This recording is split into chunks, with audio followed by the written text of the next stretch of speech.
Naila Amin was just 8 when she became engaged. She was living in Pakistan. Her husband-to-be was her 21-year-old first cousin. She says the marriage was set up for immigration fraud so that her husband could get an American passport through her, since she's a naturalized citizen. It was during a trip back to Pakistan that Naila was told she'd be forced to marry. I remember feeling like there was no way out. I just wanted to die. For months, Naila ran away and tried to escape her husband's brutal rape and abuse. Every time she would run, her parents or other family members would find her and return her to her husband. They said she was ruining the family honor.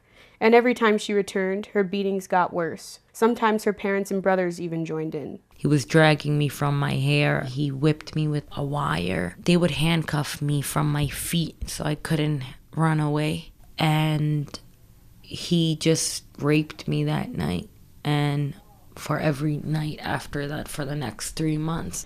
Safika Chalasani coordinates a program for child brides in 15 different countries through the United Nations Population Fund.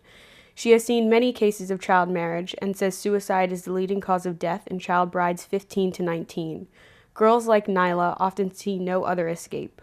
Child marriage is this socially sanctioned form of violence. It's certainly almost the most prevalent kind. If 1 in 3 girls in developing countries is married as a child, and this is completely accepted by communities, by the law, it's never or rarely prosecuted. It's a form of violence that all of us just kind of accept.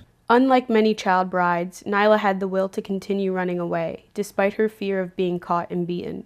After months of abuse, she was able to finally escape back to America through the U.S. Embassy in Pakistan. She now lives in Long Island, New York, where she recently started her own nonprofit called the Naila Amin Foundation.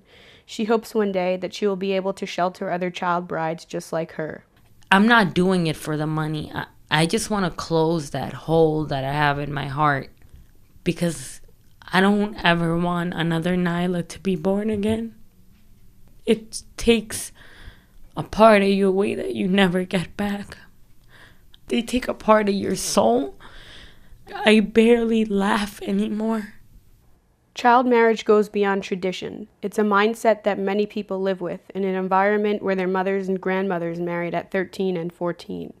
But on a recent trip to Morocco, I found that some girls aren't forced to marry young. Sometimes they feel a need to.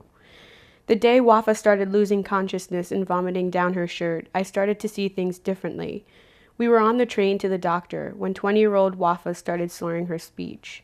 Her frightened 2-year-old daughter was crying. Wafa couldn't tell me where we were supposed to get off.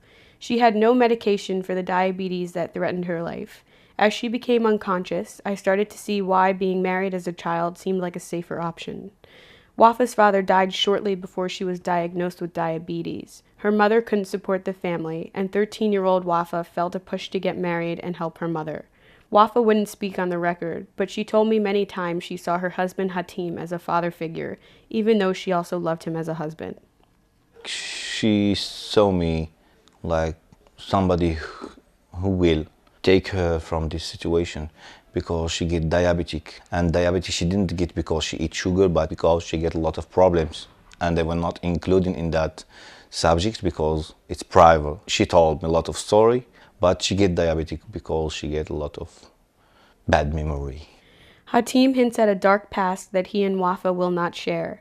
Both are clear that if they had not married, her life would be far, far worse. Chalasani, from the UN Population Fund, says Wafa's story is typical. It underscores why tackling child marriage is very, very complicated. It goes beyond simply passing a law to ban it.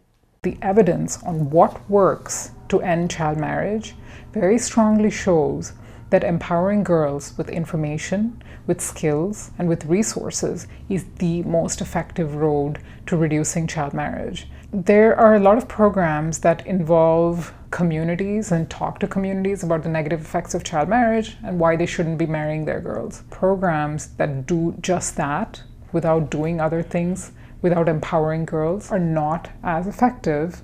And she says people should care about child marriage because even though it doesn't affect everyone directly, it still affects us all indirectly.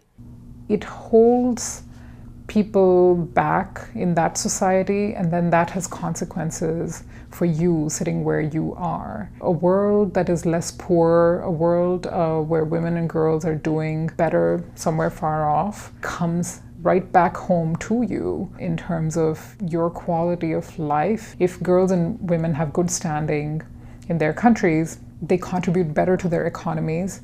They have more stable countries. We live in a more stable world, and that has an effect on you. Stories like Wafa's and Nyla's show that while there has been some progress in reducing child marriage, as long as there is poverty, there is still a long way to go. Tatiana Flowers, New York City News Service.